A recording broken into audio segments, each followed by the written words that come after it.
Essa é a terceira aula, então, da Internet das Coisas e Ambientes Inteligentes no Contexto da Saúde, disciplina ofertada no programa de pós-graduação em Tecnologias da Informação e Gestão em Saúde, sob a responsabilidade dos professores Silvio César Casella, como regente, e a professora Ana Lúcia Feno Morales, como colaboradora, que é quem vai apresentar os tópicos desta aula. Então, o objetivo dessa aula é fundamentar o aprendizado de máquinas e o tratamento de dados, problemas que podem ser resolvidos, uso de ferramentas e exemplos. Então, alguns conceitos vão ser trabalhados aqui nesse vídeo e outros mais aprofundados de aprendizado de máquinas vão ser disponibilizados lá no Moodle através de vídeos específicos das técnicas de aprendizado de máquinas. Ok? O foco dessa aula, da disciplina, então, é associar as técnicas e exemplos que têm sido empregados na área da saúde, tentando sempre fazer um link com a internet das coisas na área da saúde, e aqui a parte, então, de sistemas inteligentes. Então, para reforçar, exemplos de sistemas inteligentes na área de diagnóstico, na área de gestão hospitalar e recomendação. São pontos chaves para a nossa disciplina, né? Principalmente quem está fazendo já o trabalho do mapeamento dos sistemas inteligentes na área da saúde e IoT. O objetivo da disciplina, só para lembrar para vocês, é apresentar e discutir com os alunos os conceitos relacionados à internet das coisas e atenção à saúde e recursos de sistemas inteligentes, em especial aprendizado profundo de máquinas ou deep learning, visando a aplicação em ambientes hospitalares e saúde pública. Então, para a gente conseguir entender todo esse universo, algumas questões de aprendizado de máquina mais fundamentais vão ser, então, trabalhadas nessa aula número 3.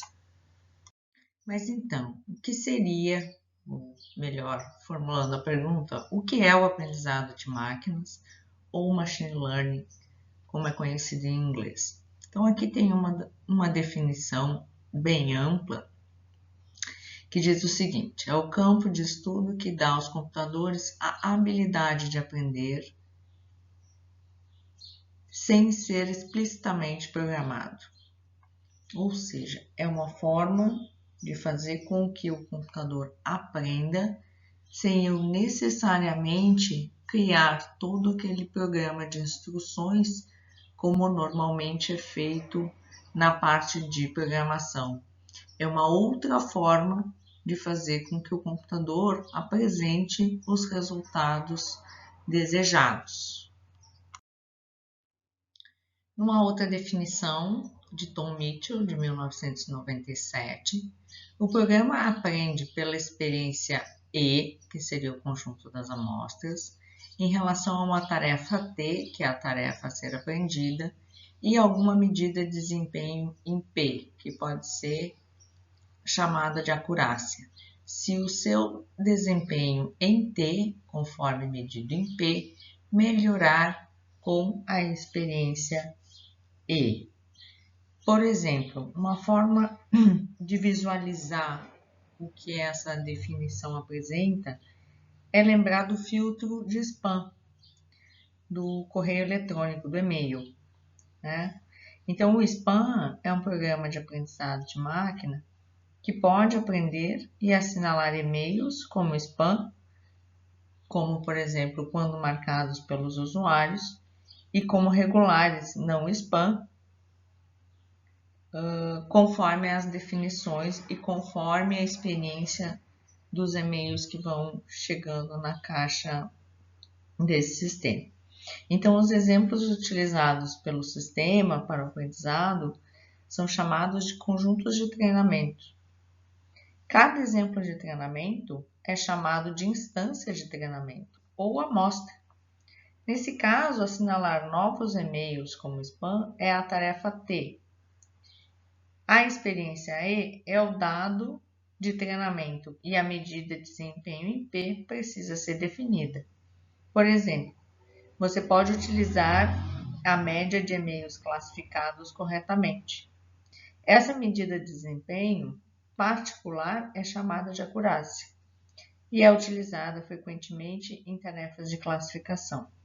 Então, normalmente, quando vocês pegarem algum artigo que trabalhou com um ou com mais algoritmos de aprendizado de máquina, vai ser muito comum vocês encontrarem as funções que foram empregadas para medir a acurácia do sistema.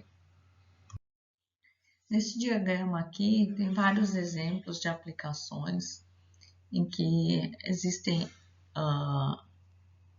artigos na literatura que utilizam aprendizado de máquina para a área da saúde e muitos deles já empregando recursos de IoT para a aquisição dos dados. Então, aqui tem exemplo de monitoração de doenças, que podem ser cardiovasculares ou doenças neurológicas. Tem exemplos de ambientes de vida assistida, onde os sensores ficam acoplados no ambiente. E os registros de atividades físicas, que a gente já viu um exemplo na aula 2. Então, se vocês analisarem essa figura, os dados foram retirados daquele artigo que vocês ficaram com a tarefa de fazer a resenha. Então, todos esses exemplos foram retirados daquele artigo, na verdade. Então, aqui tem vários exemplos com o uso de machine learning ou aprendizado de máquina para estas aplicações. Então, eu tentei colocar num quadro para resumir, para a gente visualizar exemplos de uso do aprendizado de máquina nessa área. Uma pergunta que talvez vocês devam estar se fazendo ou deve surgir com o estudo desses algoritmos e dessa área é por que eu deveria utilizar aprendizado de máquina? Ou quando eu deveria utilizar esse tipo de recurso?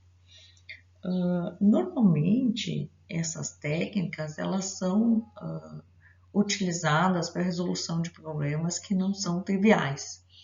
Então, normalmente, problemas onde eu não consigo uma solução algorítmica, eu não consigo fazer o passo a passo, ou o passo a passo seria um programa muito extenso e teria que considerar todas as instâncias dos objetos que eu tenho no elemento do problema, e ficaria praticamente impossível de ter recurso computacional para processar todas essas informações.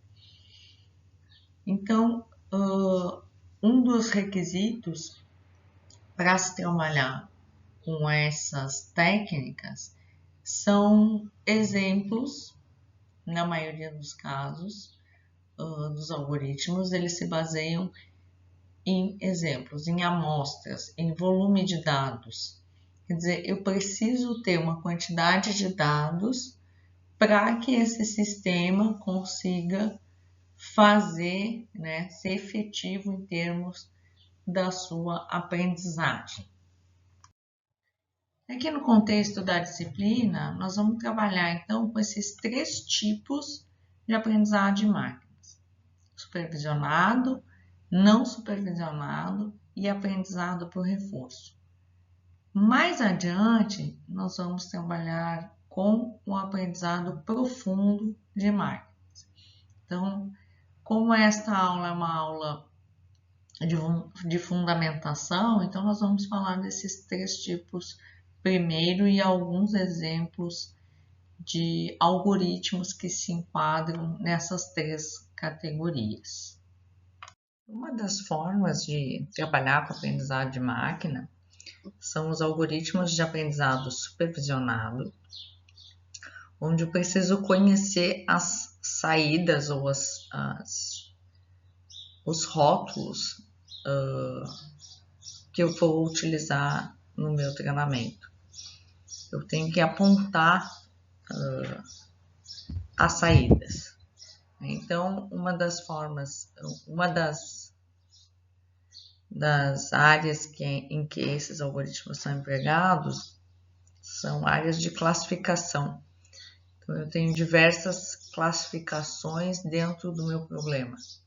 Então, eu rotulo as saídas e esse algoritmo ele vai fazendo o treinamento e ajustando os seus pesos dentro do seu algoritmo para ajustar e demarcar áreas de classificação dentro dessa função. Posso usar também para previsão, e os principais algoritmos que se encontram nesse tipo de aprendizado são o KNN, a regressão linear, a regressão logística, o SVM, que é o Support Vector Machine, árvores de decisão, e também posso utilizar redes neurais.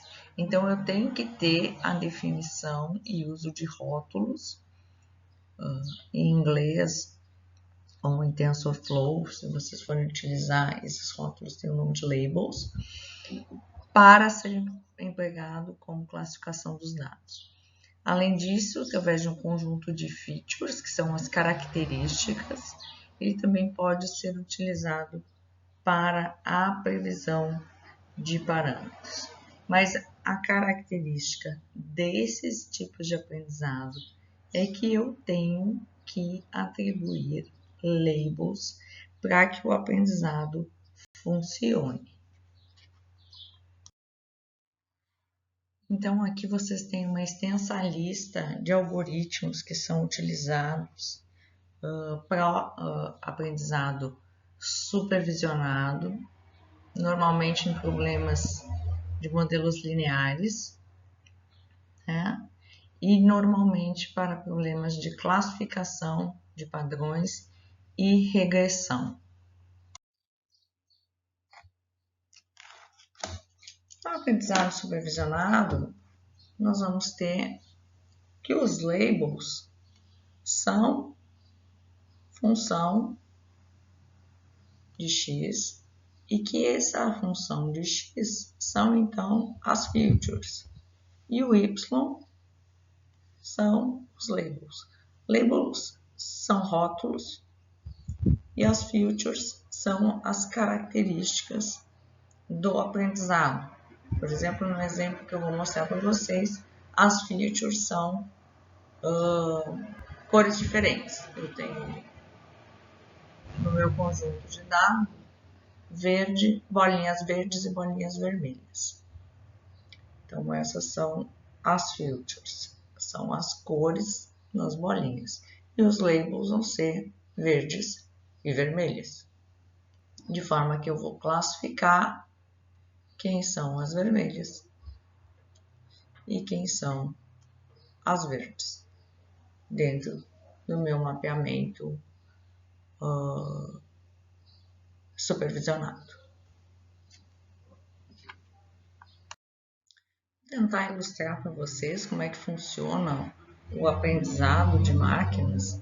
Então, por exemplo, eu apresento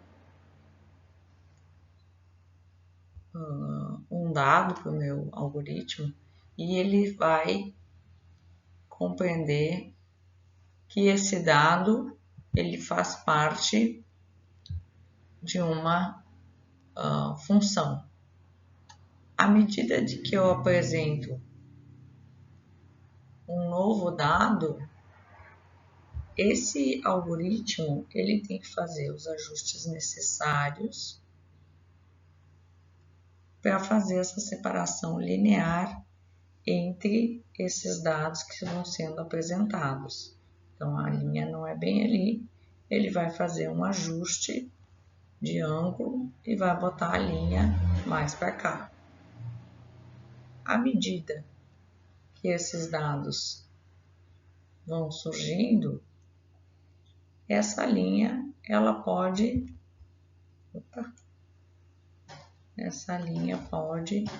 então, ser ajustada e os seus padrões reconfigurados até eu apresentar todos os dados de treinamento no meu sistema. Ela pode fazer um ajuste para representar melhor esses dados. Então, à medida que esse aprendizado vai acontecendo, esses parâmetros vão se modificando e quem determina o quanto esses parâmetros vão trabalhar são as medidas de desempenho, conforme já tinha mencionado lá no início, quando falamos de aprendizado de máquina. Então, as medidas de desempenho ou acurácia do algoritmo. Então, esse algoritmo vai treinando, vai fazendo ciclos de treinamento até fazer esses ajustes e chegar a um melhor desempenho possível, né? Em algoritmos, então, supervisionados, eu digo quem é verde e quem é vermelho, eu crio rótulos, né, labels, para que esse aprendizado funcione. Então, normalmente, nesse tipo de treinamento, se reserva 80% do conjunto de dados para fazer o treinamento e depois 20% para fazer o teste do algoritmo. No final dessa aula, lá no Moodle, vocês encontram alguns links para quem quiser se aventurar a trabalhar com esses algoritmos na prática. Eu coloquei uns exemplos de aula do Google sobre TensorFlow, que é uma biblioteca, então, para quem quer trabalhar com Machine Learning, que é da Google.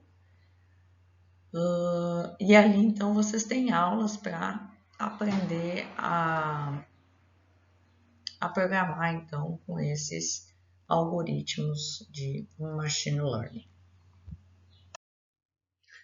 De uma maneira bem diferente, existe um grupo de algoritmos que atua no aprendizado, que pode ser empregado, então, para situações de aprendizado onde eu não tenho os rótulos.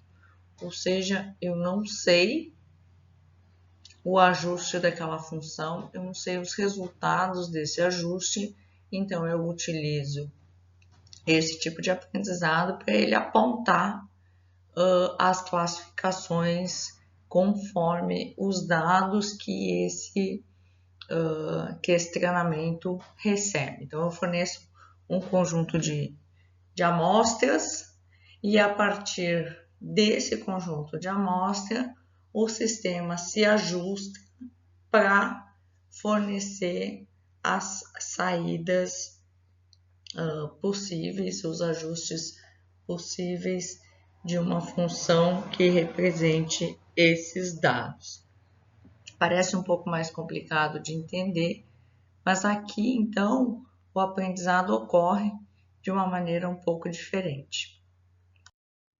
Então, os dados são sem objetivo, sem target, né? Não tem rótulos finais para esses dados.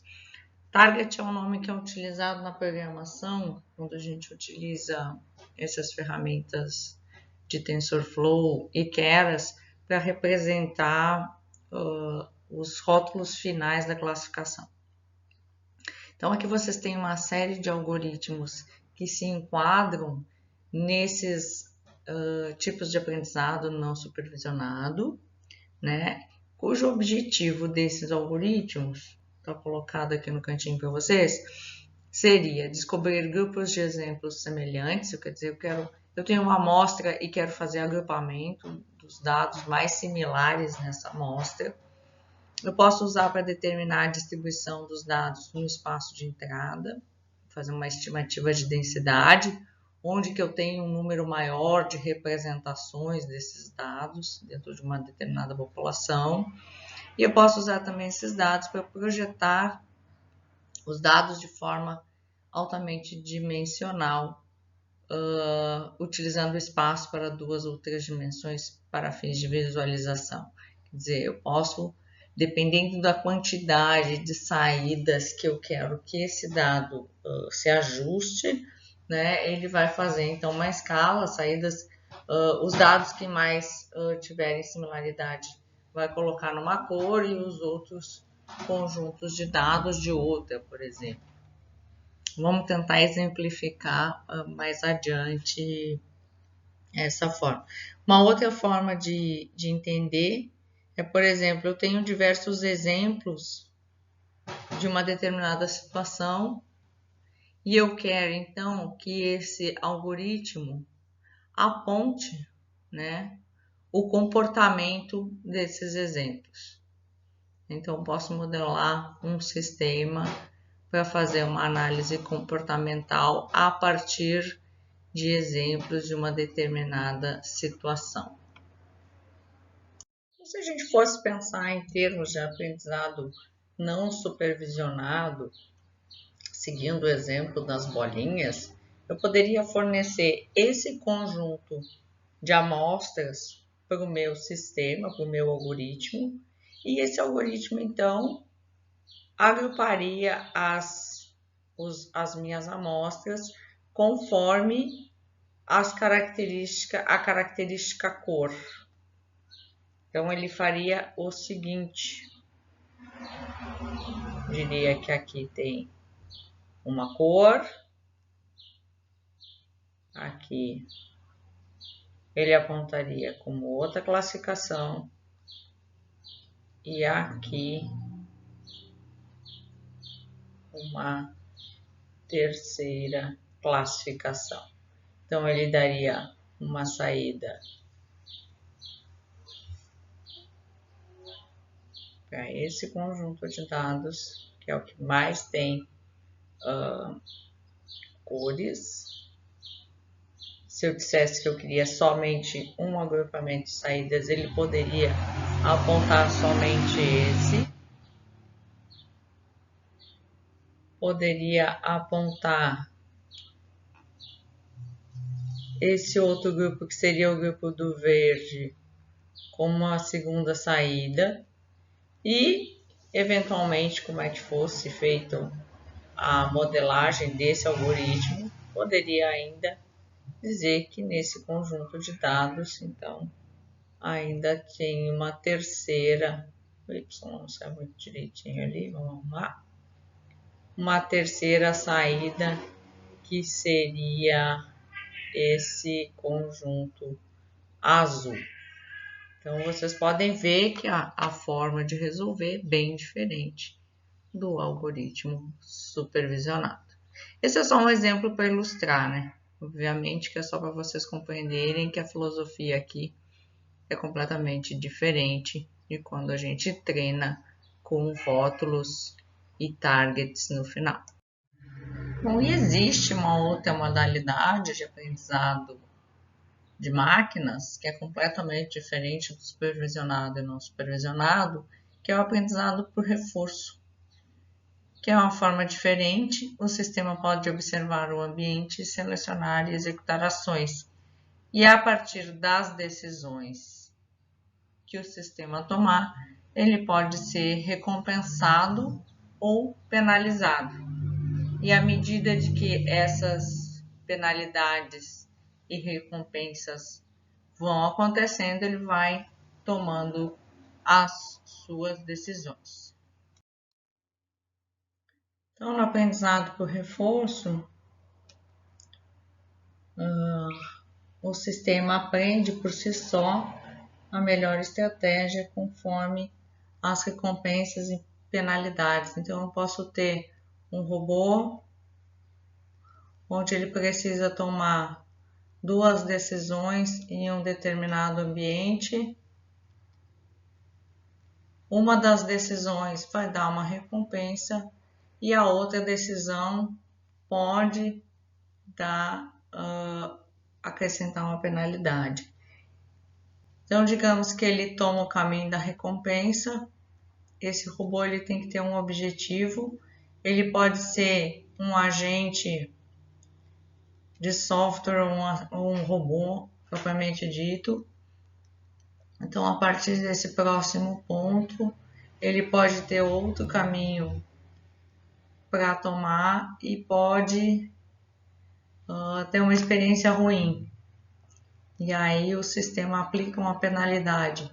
Então, na próxima vez que ele passar por essa mesma situação ou situação similar, ele vai tomar o outro caminho, porque ele já teve uma experiência ruim naquele momento, e isso vai fazer com que seu sistema aprenda que ali ele não recebe recompensa, ali ele sofre uma penalidade.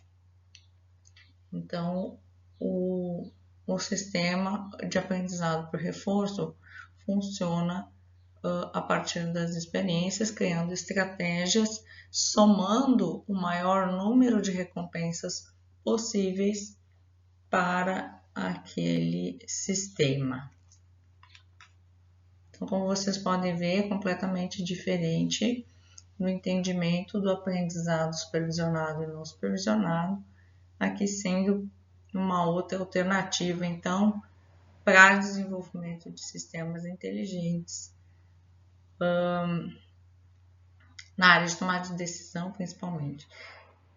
Aqui me ocorreu agora que talvez seja um dos caminhos para trabalhar com inteligência artificial explicável, que é assunto nas aulas mais para frente, onde a gente tem que explicar por que o sistema tomou determinada decisão, né? Enquanto que no aprendizado supervisionado ou não supervisionado, a gente praticamente não consegue enxergar essa tomada de decisão, porque vai ser um mapeamento de funções.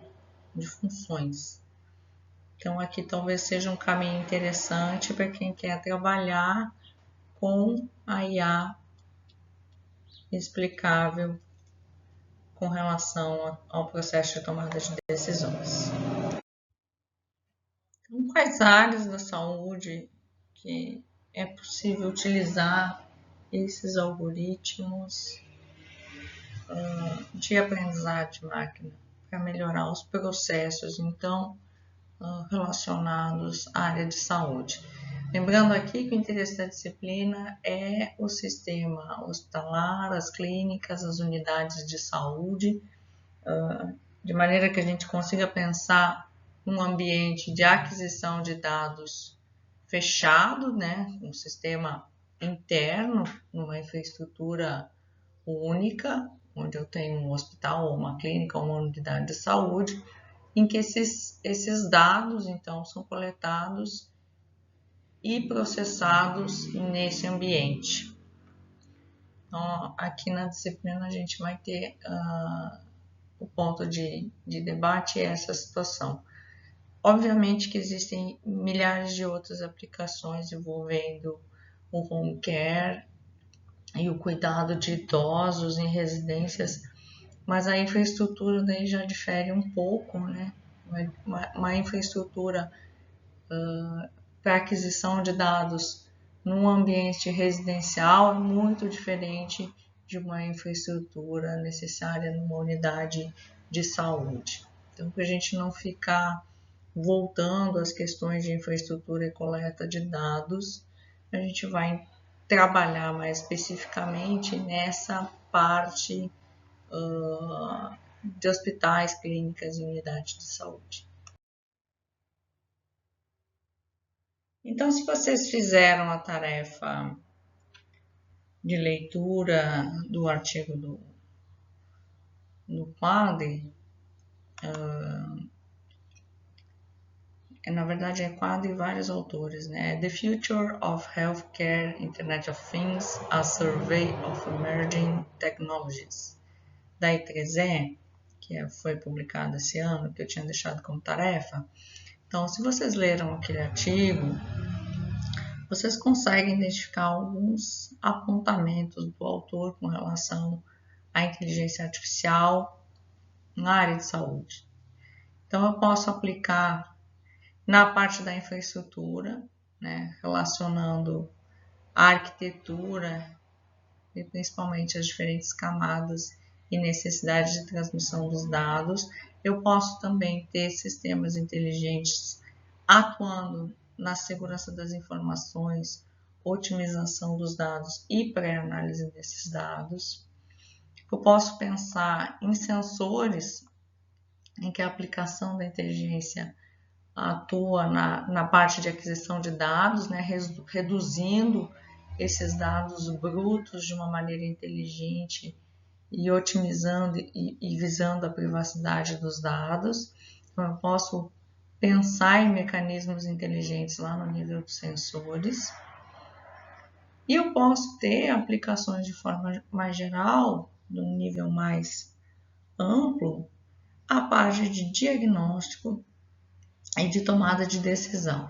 Então, aqui vai ser a maior parte das aplicações que vocês vão encontrar na literatura científica, principalmente agora que vocês estão agrupados fazendo os trabalhos de mapeamento, vão ser na área dos processos de diagnóstico, seja de doenças de média complexidade ou alta complexidade, e nos trabalhos relacionados à tomada de decisão. Aí é que essa tomada de decisão eu posso ter tanto ao nível de gestão hospitalar, ou gestão de clínicas, ou em outros processos que vocês venham a identificar dentro dessa pesquisa que vocês estão realizando. Mas a grande maioria dos trabalhos, até o momento que eu já pesquisei, já li, principalmente porque eu estou fazendo meu pós-doutorado nessa área, né, de internet das coisas aplicada à saúde em ambientes hospitalares. Então, a maioria dos trabalhos que estão disponibilizados na literatura científica, eles giram em torno de processos de diagnóstico, principalmente de cânceres, doenças cardiovasculares, e aí câncer tem uma série de trabalhos relacionados, principalmente quando se trata de processamento de imagem, né? E os trabalhos de tomada de decisão em relação à gestão, né? Tem gerenciamento de equipamentos, gerenciamento de medicamentos e outros trabalhos nessa linha, de forma que são um volume menor de trabalhos nessas áreas mais voltadas para a gestão. E é engraçado porque a área da gestão é talvez a área mais promissora do uso de internet das coisas e sistemas inteligentes dentro desses ambientes, visando a melhoria do atendimento e a redução de custos dessa atividade. Então, só para ilustrar para vocês, né,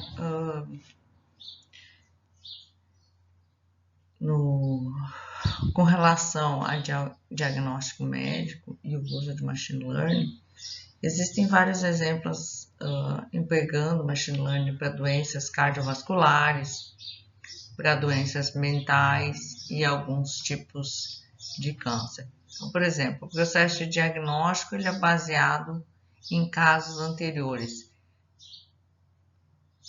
Esse processo de desenvolvimento de sistema necessita dos casos e vai cair naquela tipo de resolução de problema, ou ele vai fazer uma classificação, ou ele vai fazer uma previsão a partir dos dados analisados. Então, normalmente, as pessoas que pesquisam esses sistemas, elas podem utilizar tanto o aprendizado de máquina supervisionado quanto o não supervisionado e obter os seus resultados. Então, esses exemplos mencionados aqui são do artigo Machine Learning Medicine, que está disponível na pasta e é uma sugestão de leitura obrigatória da disciplina. E como exemplo de dados que podem ser alimentados nesse sistema, podem ser treinados nesses sistemas, pode ser de diversos tipos. Eu posso ter dados de imagens, eu posso ter valores de dados obtidos a partir dos sensores, e eu posso também ter dados com relação às informações das fichas médicas dos pacientes. Então, entre os principais desafios apontados no artigo Machine Learning Medicine com relação ao uso do aprendizado de máquinas na área médica, é a questão da quantidade insuficiente de dados. As técnicas de Machine Learning, a maioria depende de dados para o seu treinamento e para o seu aprendizado. Então, isso é apontado como um dos desafios. O tratamento de dados deve ser feito antes de realizar o treinamento do modelo. Esse pré-tratamento de dados é bastante trabalhoso, dependendo do volume de informações que se tem para fazer remoções. Então, devem ser removidos erros, devem ser removidos outliers, que são resultados muito diferentes do conjunto de dados, e ruídos dessas informações. Quer dizer, todos os dados distoantes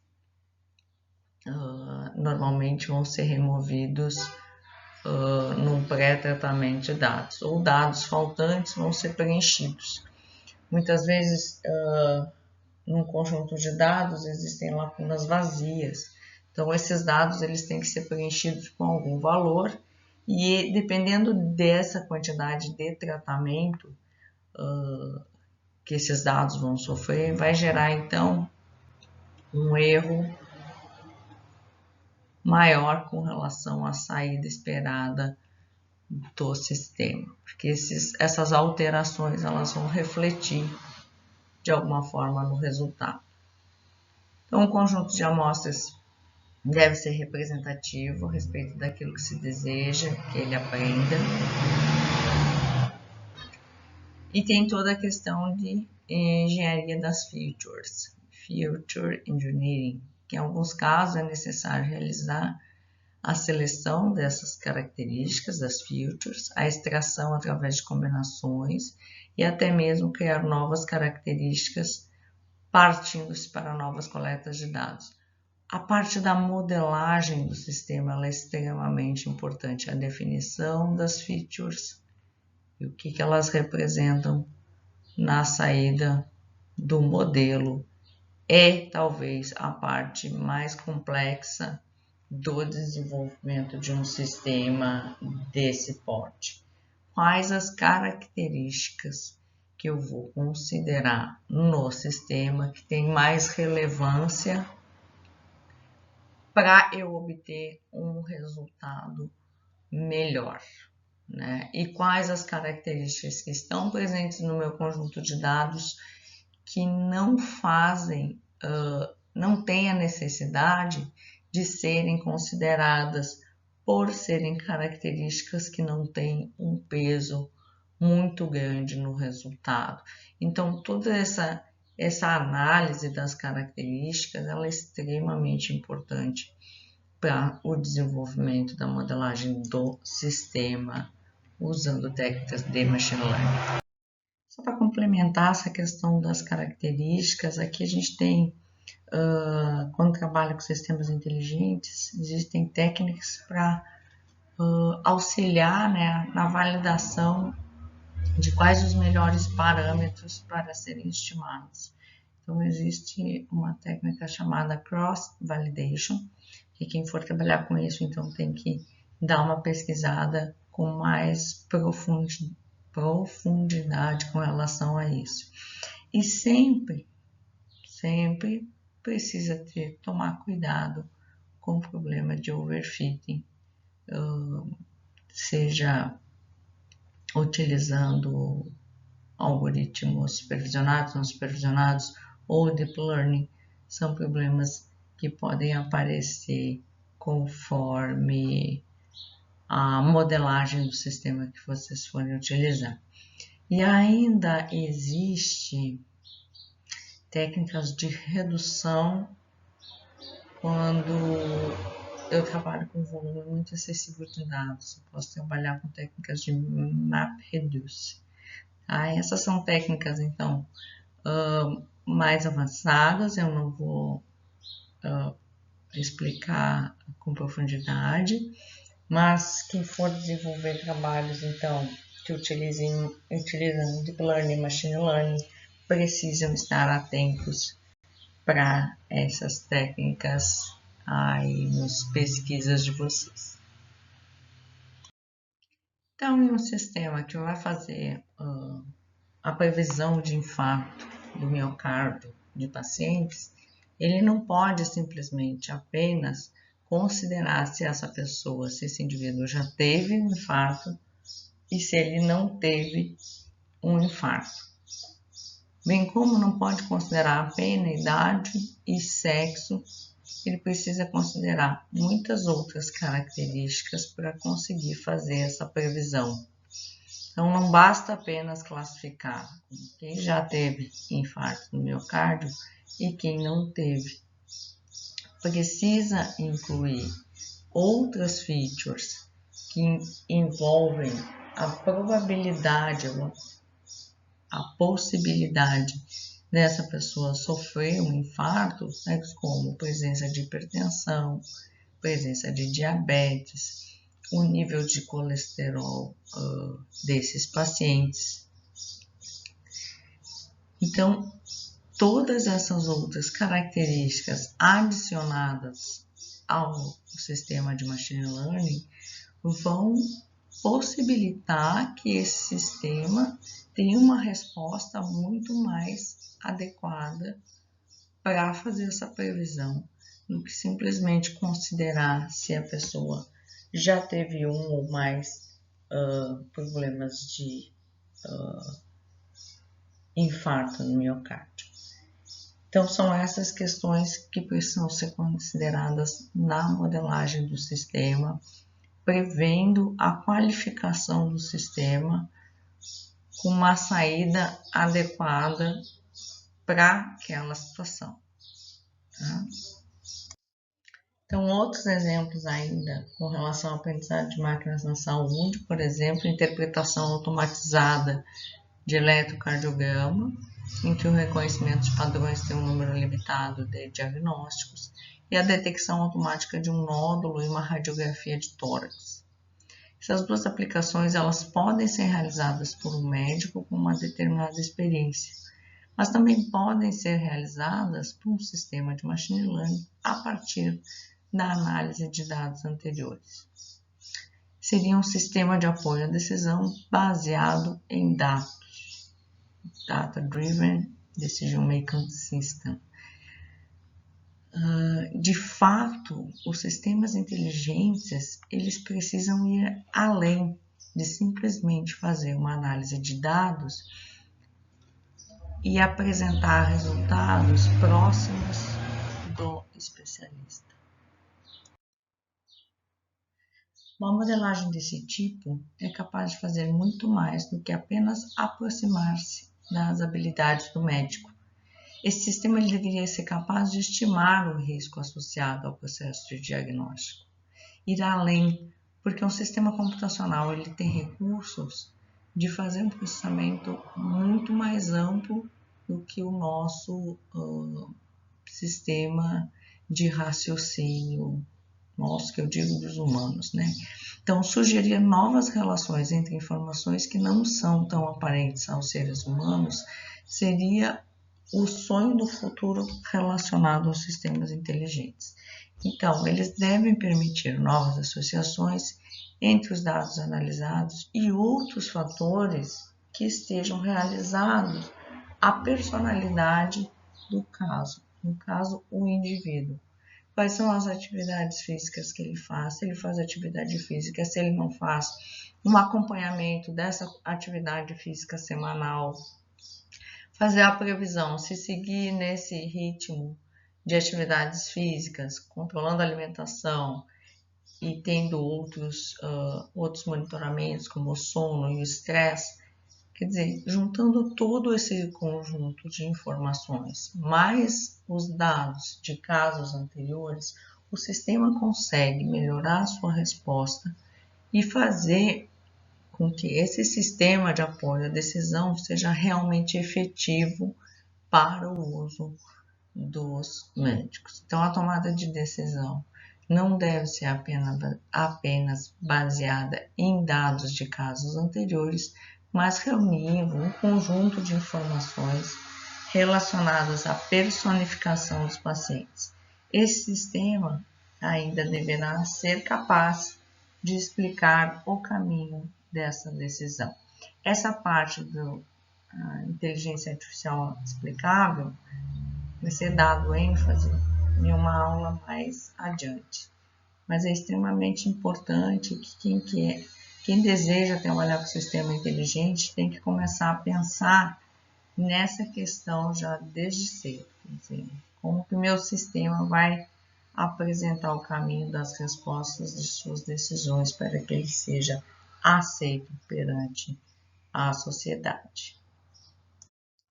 Aqui é uma sugestão de leitura, se vocês quiserem se aprofundar no aprendizado de máquina, principalmente se quiserem começar a entender sobre as ferramentas para poder implementar na prática estes algoritmos de aprendizado de máquina. Então, é um livro do Aurélien Geron, saiu cortado ali na foto, mas eu recomendo.